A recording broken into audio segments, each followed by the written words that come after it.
प्रश्नोत्तर सत्संग माध्यम से आज एक प्रश्न आया है भगवान हीरे मालेगांव महाराष्ट्र से। उनका प्रश्न है कि महाराज, जब जीव यमराज के वहां जाता है मरने के बाद, पापी जीव, तो वहां पर उनको तरह तरह की सब सजा दी जाती है। जो पाप कर्म किया था उसका फल वो भोग लेता है वहां यमराज के वहां। तो फिर जब जन्म लेता है फिर भी उनको जो है कौन सा पाप भोगना पड़ता है, जो तरह तरह के दुख सुख सब उनको जीवन में आता है।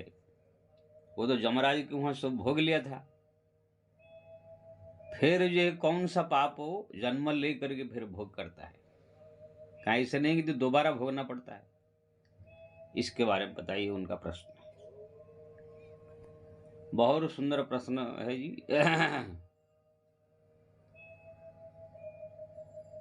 कोई भी पाप कर्म हो चाहे पुण्य कर्म हो, उसका फल जो है व्यक्ति को एक बार नहीं बहुत बार भोगना पड़ता है। आप बोले कैसे? यही से उदाहरण, कोई व्यक्ति चोरी किया या किसी लड़की का छेड़खानी किया, बलात्कार किया, कुछ भी पाप कर्म कर दिया, सबसे पहले तो पुलिस कंप्लेन होता है। पुलिस आकर के उसको पीट पाट के बढ़िया से ढूंढ के कहाँ से ले आएगा। पहले ठुकाई करेगा अपना पुलिस स्टेशन में। वो मना करेगा तो और ठुकाई करेगा, वो पुलिस रिमांड में लेगा। अगर कोर्ट की बात आ जाएगी तो कोर्ट से भी वो 5-7 दिन 10 दिन के लिए रिमांड ले करके उसको बढ़िया से पूछताछ करके पीट पाट के ठिकाना लगाते हैं। यानी पहले पुलिस ही उसको बांध करके मार करके उसको पुलिस स्टेशन ले आएगा, ठुकाई करेगा, उसके बाद यह कोर्ट में पेश होता है। यानी पुलिस ही पीट पाट के पहले दंड दे दिया है। लेकिन इतना ही नहीं, फिर वही दंड उसको जो है कोर्ट में फिर सजा के रूप में मिलेगा। यानी उसका जो है फैसला होगा, तरह तरह की सब चर्चाएं होगी, वकालत होगा, फिर उसी पाप का सजा जज जो है इसको देगा कि इसको जो है इतना दिन का कारावास, सश्रम कारावास या फांसी, जो कुछ। मेरे को तो लगता है अगर इसी कलयुग में जज लोग के पास दूसरे जन्म देने का अधिकार होता तो वो लोग को ये भी बोलते हैं कि इसको जो है 20 साल की सजा के बाद जाकर कुत्ता जो में जन्म दे दिया जाए, ऐसे भी हो सकता था। लेकिन ये लोग के पास वो सब अधिकार नहीं है, इसलिए नहीं। तो कहने का मतलब ये है, पहले जब कोई पाप कर्म करता है, पहले पुलिस रिमांड में उनको पिटाई करके उसको दंड दी जाती है। दोबारा जो है फिर जो है क्या बोलते हैं, जज जो है दंड देता है।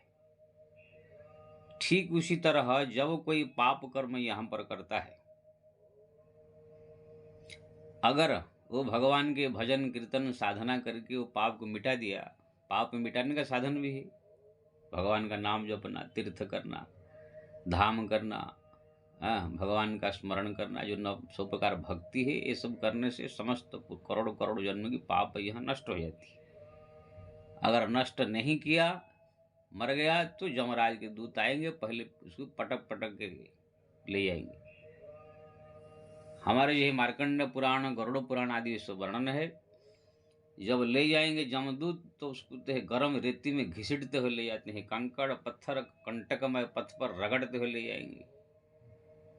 तरह तरह रास्ते में आज नदियां आती, बैतरणी नदी, उसमें मगरमच्छ रहते, उसमें जो है फेंक देंगे, मगरमच्छ नोचेंगे उसको।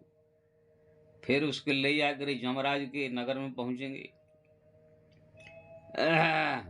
वहां पर जो है चित्रगुप्त देखेगा ये महापापी है, तो यमराज क्रोध में आकर बोलेंगे उसको जो है तेल खौलते हैं, तेल में डालो, इसके बीच में जो है चीर डालो, बड़े बड़े जो है कुत्ते उनके जो है आगे जो है छोड़ दो, नोच डाले। तरह तरह की वहां पर दंड दी जाती है, जो कि हमारा पुराण शास्त्र में वर्णन है। उसके बाद यमराज जो है, इतना ही नहीं, यमराज खुद जज है, खूज बोलेगा इसको जो है ऐसे ऐसे दंड दिया गया, लेकिन इसको ले जा करके अमुक क्षेत्र में, अमुक जगह पर, अमुक स्थान में कुत्ता के रूप में या बिल्ली के रूप में या गधा के रूप में इसको जन्म दे दिया जाए। और जन्म लेकर के इसी प्रकार तरह तरह के उनके दंड भोग कर ऐसे व्यवस्था किया जाए। फिर उसका तकदीर लिखा जाता है, फिर वहाँ पर उनको जन्म दी जाती है। यानी कि सबसे पहले जमदूत तो उनको दंड दिए, घिसट करके मारते पीटते ले गए। उसके बाद जमराज क्रोध में आकर के फिर उसको हम पर तरह तरह के दंड दिया, फिर फैसला सुनाया। अब फैसला, अंतिम फैसला में उसको जो है जन्म कहाँ पर मिलेगा, वहाँ पर भी भोग करेगा। एक कर्म का फल एक ही बार भोग नहीं किया, वो पहले जमदूत ने ठुकाई किया, फिर जमराज के नगर में ठुकाई हुआ, दंड मिला, फिर उसको जन्म दे करके फिर वही दंड फिर दिया गया। तो इसी प्रकार जो है जैसे हमारे संसार में कोई पापी प्राणी पाप करता है, जब पुलिस उसको पकड़ करके दंड देता है, फिर उस पटक के मार के घिसटते हुए ले जाता है, उसके बाद वहाँ पर जो है पुलिस थाने में भी ठुकाई होती है, फिर जज का फैसला आने के बाद फिर जज जो है फैसला देता है, उसी से फिर उसको दंड मिलता है। यानी एक दो पाप कर्म का फल दो दो तीन तीन प्रकार से मिलता है, 3 बार। मेरे को तो लगता है जज लोग को अगर पुनर्जन्म देने का अधिकार होते तो अगले जन्म का भी फैसला सुना देते हैं लोग, लेकिन इन लोग के पास वो अधिकार नहीं। तो ठीक उसी तरह जो है जब कोई प्राणी पाप करता है तो उसको पहले जमदूत पकड़ कर ले जाते हैं घसीटते हुए, पहला दंड हुआ। फिर वहाँ जमराज के नगर में उसको बहुत सारे दंड दी जाती है। फिर उसका जो है फैसला होता है इसको कहाँ पर क्या योनि में जन्म दिया जाए और क्या कर्म फल इसके जीवन में लिखा जाए भोग, ऐसे करके उसको फिर जो है वो योनि में जन्म दी जाती है। फिर उसका कर्म में जो है वही सब जो पाप किया था उसी का फल भोगने के लिए फिर लिखा जाता है। तो ये हुआ कर्म का जो है विधान। ऐसे ही पुण्य कर्म कोई करता है, कोई भजन करता है। जैसे पुण्य कर्म किसने किया, तो पुण्य कर्म वाला आदमी मरने के बाद तुरंत इंद्र के स्वर्ग से जो है इंद्र देवता के सब दूत आएंगे, आकर के उनको स्वागत करके ले जाएंगे। फिर इंद्र के दरबार में उनका स्वागत होगा, वहाँ पर इंद्र देव फैसला करें उनको कौन सा पदवी दिया जाए। तो इसी प्रकार से उनको वहाँ पर सुख संपन्न बनाया जाता है। फिर जो है उसका कर्म फल भोगने के बाद फिर उसको दूसरे बार संसार में जन्म लेता है। ऐसे हरि भजन करने वाले, भक्ति करने वाले जो भगवान का नाम जपते हैं, तीर्थ करते हैं, धाम करते हैं, भगवान का ध्यान करते हैं, कीर्तन करते हैं, ये सब भक्ति है। मैं पहले ही बता था, पुण्य करना, पाप करना और भक्ति करना ये तीनों अंतर है। पुण्य करना मतलब किसको खिला देना पिला देना, किसी ब्राह्मणों को दान दे देना, भोजन करा देना, किसी को वस्त्र दे देना, सोना चांदी आदि दे देना, किसी को मदद करना, ये सब पुण्य काम है। अन्न क्षेत्र खोलना, वृद्धाश्रम खोल के खिलाना पिलाना, ये सब पुण्य काम है। ये सब करने से कोई भगवान के धाम नहीं जाएगा, ना मुक्ति नहीं होगा। ये सब करने से स्वर्ग जाएगा, स्वर्ग में सुख भोग करके फिर यही से पुण्य फल नष्ट हो जाएगा, फिर संसार में फिर जन्म ले लेगा। इसलिए हमारे जो है नरसिंह मेहता ने कहा, पुण्य करी अमरावती पाव्या अंत्य 84 माही में माहिरे भूतल भक्ति पदार्थ मोटू ब्रह्मलोक मानाहिरे। यानी संसार में भक्ति से बढ़कर कोई चीज नहीं है। भक्ति साक्षात भगवान के धाम पहुंचाता है और वहां पर सब दिन के लिए मुक्ति कर देता है जन्म मरण के चक्कर से। दिव्य धाम में परमानंद में रहता है। स्वर्ग में जाएंगे तो वहाँ भी आनंद है, सब सुख है, लेकिन पुण्य फल खत्म होने के बाद फिर संसार में आ जाना पड़ता है।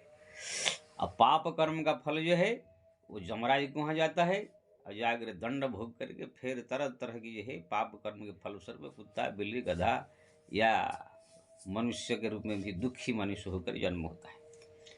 तो यहाँ पर जो है आप देखेंगे पुण्य कर्म करने के बाद भी उनको यहाँ पर जो है पहले देवलोक वाले स्वागत कर ले जाते हैं जमराज, फिर वहाँ पर इंद्र भी स्वागत करता है। ऐसे ही जो भक्ति करने वाले, नाम जपने वाले, भगवान का भजन करने वाले, तीर्थ धाम करने वाले, संतों की सेवा करने वाले और जो भगवान का कीर्तन करने वाले, जो 9 प्रकार जो भक्ति है, श्रवणम कीर्तनम विष्णु स्मरणम पाद सेवनम अर्चन बंदन साख्यम दास्य आप्तमेदनम, ये सब जो कहा गया भगवान से संबंधित उनका नाम जप, उनकी पूजा, उनके पाठ, उनके ध्यान, उनकी स्मरण, उनकी कीर्तन, ये सब करने वाले, धाम तीर्थ करने वाले, ज़्यादा करके हरिनाम जपने वाले, ये लोग के पास जमराज के दूत आएंगे नहीं। जब इनका मृत्यु होगा तो भगवान के दूत आएंगे।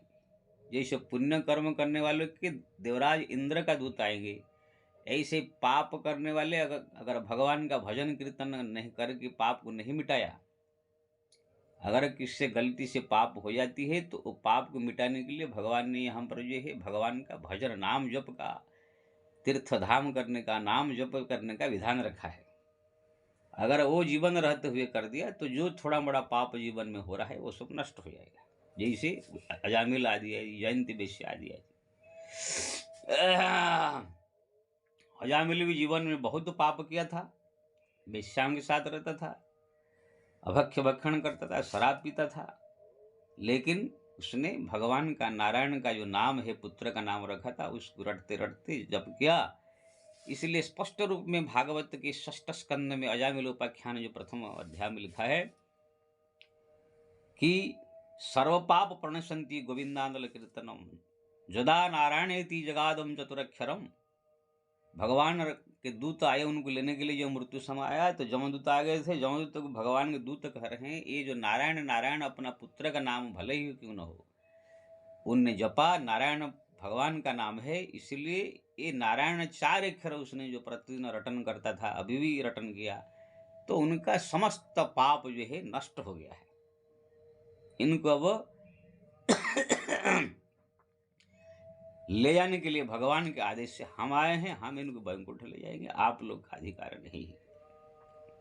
तब जमदूत हठ करने लगे, दोनों की लड़ाई हुई, पीट पाट करके भगवान के दूत जमदूत एकदम भगा दिए। जमराज का दूत जाकर जमराज शिकायत किया कि पापी को जो है भगवान का दूत ले गए। तब जो है जमराज ध्यान लगा के देखा, कहा कि अरे मूर्खो, पापी नहीं है, महान पुण्यशील शाली आदमी है। भले ही उनसे द्वारा वेश्या के पास जाता था, भले ही वो मटन मच्छी खाता था, भले ही वो शराब पीता था, उल्टा पुल्टा करता था, लेकिन पुत्र का नाम नारायण रख दिया था। इसलिए नारायण नारायण वो दिन भर में बहुत बार बोला था। उसी नारायण जप के कारण उसका करोड़ों जन्म के पाप नष्ट हो गए, और वो भगवत धाम जाने का अधिकारी है। तुम लोग को जा करके बहुत बड़ा गलती किया। मैं भगवान नारायण से क्षमा मांगता हूँ, मेरे भक्तों से गलती हुआ है, मेरे दूतों से गलती हुआ है, उनकी क्षमा करें। ऐसे जमराज जी, आप षष्ठ स्कंद के अजामिल उपाख्यान पढ़ेंगे तो जमराज जी क्षमा मांगते हैं भगवान नारायण से कि मेरे दूत आपके नाम जापक भक्त के पास लेने के लिए चले गए, इसलिए गलती हुई है। उसके बाद जो है जमराज अपने दूतों को उपदेश देते हैं। अजामिल उपाख्यान को पढ़ना चाहिए, सब लोग पढ़ना चाहिए। षष्ठ स्कंद की पहला अध्याय है। जमराज जो है सब दूतों को आदेश देते हैं, मूर्ख, भगवान का नाम जपने वाला कैसे ही प्राणी क्यों न हो, पापी हो, तपी हो, चाहे किसी प्रकार का प्राणी क्यों न हो, अगर भगवान का नाम जप करता है, भगवान का ध्यान करता है, भगवान का तीर्थ सेवन करता है, भगवान का स्मरण करता है, तो कभी उसके पास नहीं जाना। उन्हीं लोग को यहाँ पर लाना जो भगवान का भजन नहीं करते हैं, भक्ति नहीं करते हैं, केवल मोह माया संसार में पड़ करके नाती पुता, घर द्वार, संसार, परिवार, यही सब खाली खाना पीना, कपड़ा लता, इसी चक्कर में पड़ कर केवल अब दुनियादारी में ही लिप्त रहते हैं। वो लोग को पकड़ पकड़ कर मेरे पास लाएगा। जो लोग हरदम झूठ बोलते हैं, जो हरदम दूसरे को ठगते हैं, जो दूसरे को जो है बर्बाद करने में लगे रहते हैं, ऐसे लोग को अगर भजन भक्ति पूजा पाठ नहीं करते हैं भगवान का, तो भी उन्हीं लोग को पकड़ कर, यानी भगवान के भक्ति से जुड़ा हुआ व्यक्ति को मत लाया करो। जो केवल मोहमाया में फंसे हुए हैं, भक्ति नहीं करते हैं, उन लोग को मत लाया करो। भक्तों को कभी नहीं लाने का। तो ये अजामिल का उपाख्यान प्राय सब लोग को पढ़ना चाहिए बढ़िया से। अब ये अजामिल उपाख्यान जो है आज लोग को तो सुन लेते हैं भागवत में, लेकिन क्यों सुनाया सुखदेव जी ने, ये प्रसंग को भी लोग नहीं जानते।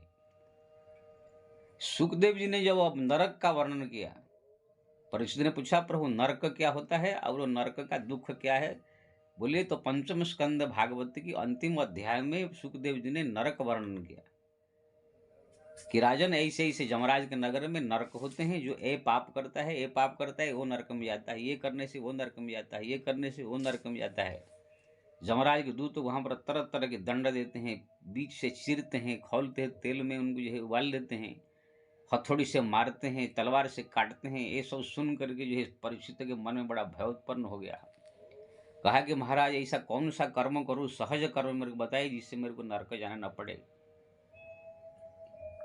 तो परीक्षित जी सुखदेव जी ने जो है तरह तरह की बताया, तीर्थ धाम करो, भगवान का स्मरण करो, चिंतन करो, ये करो ये करो।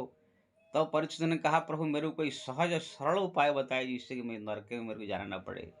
तब सुखदेव जी ने कहा राजन अगर आप सहज सरल उपाय पूछ रहे तो भगवान के नाम से बढ़ करके और सरल उपाय कुछ नहीं है।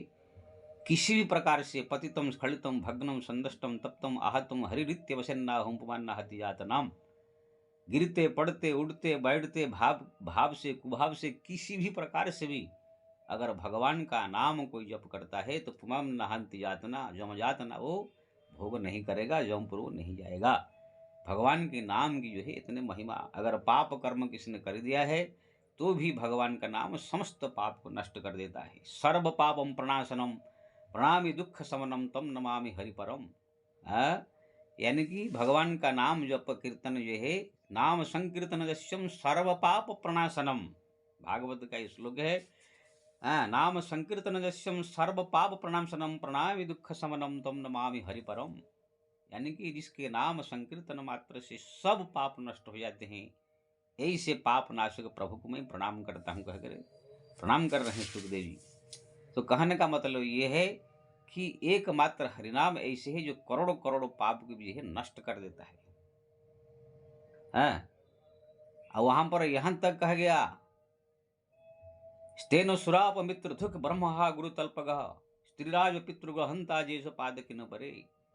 यानी स्वर्ण चोरी, मित्र से धोखा और जो है सुरापान, गुरु के पत्नी के साथ में सेक्स संबंध, गुरु के पत्नी में लक्ष्मी स्वरूप मानी जाती है, उनके साथ में किसी ने अगर संबंध कर दिया गलत काम। स्त्रीराज पितृहंता जो स्त्री हत्या, पिता माता की हत्या, गो हत्या, ब्रह्म हत्या, राजा की हत्या, बालक हत्या, ये जितने भी हत्या भी करने वाला आदमी भी जे चपात कि न परे, जैसे ही पाप किया हो सर्व पाप प्रणशंति गोविंदानल कीर्तनम, समस्त पाप नष्ट हो जाती है भगवान की जो है कीर्तन मात्र से।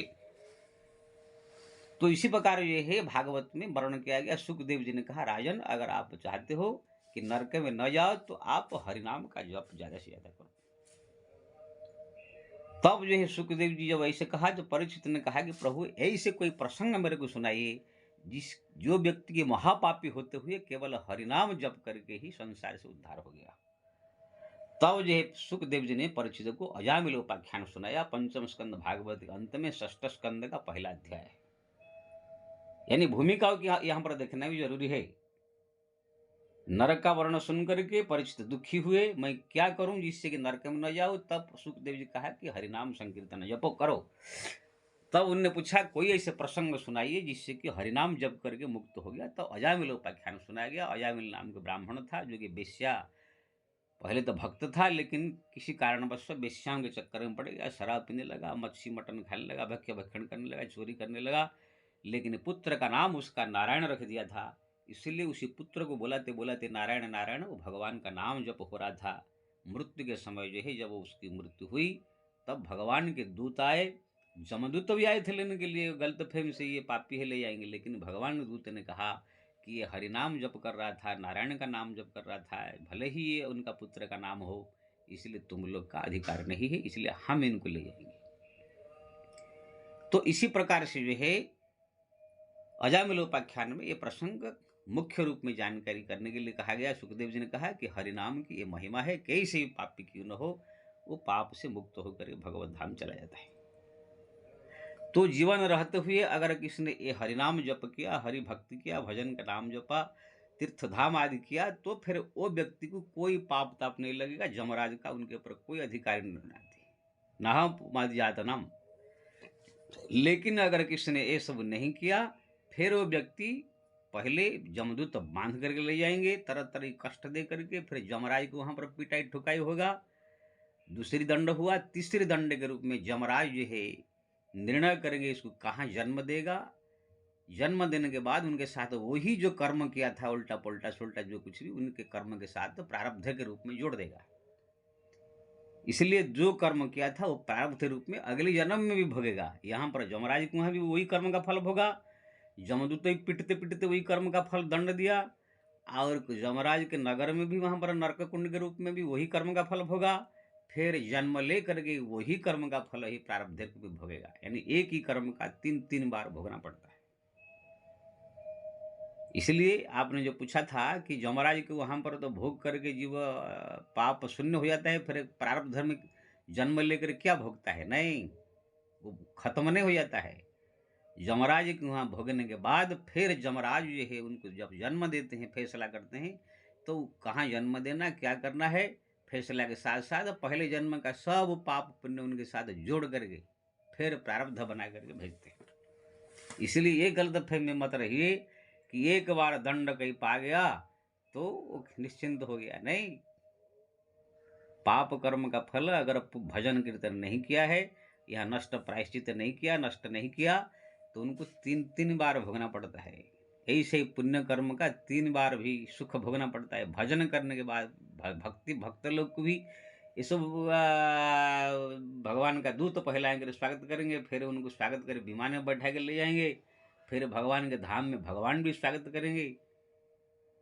ऐसे भी होता है। इसलिए आपका जो प्रश्न था उसका उत्तर आप समझ गए होंगे।